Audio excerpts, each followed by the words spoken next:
Tom Piotrowski from CommSec joins us live. Are we up or down this morning, Tom? Pete, we'll kick off with a loss of just over 1% according to the futures. So the tone that we've seen from the Northern Hemisphere markets, you alluded to the record inflation figures seen in the Eurozone. So European markets were down by a decent clip. The German DAX down by about 1%.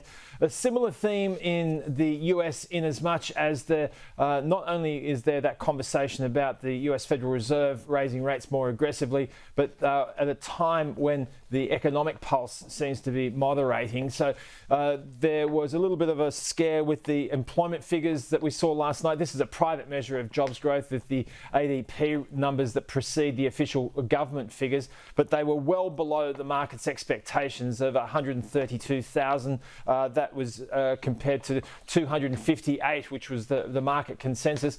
It kind of contradicts what we've seen in other parts of the surveys when it comes to employment. Yesterday, job openings were still very strong, so that's why there's a lot of anxiety ahead of the official jobs numbers on Friday. But US markets are lower across the board. The S&P 500 down by around 0.8%. Commodity prices were lower across the board. Oil fell by a further 2.5%, having fallen by about 5% the day before. So energy stocks are going to be under pressure today in local terms, you'd think. And metals prices were also down across the board. So on the LME, aluminium and lead, for example, down by around 1%. Right. So that elevated US dollar is still causing headwinds for down commodity by prices. 1%, Tom.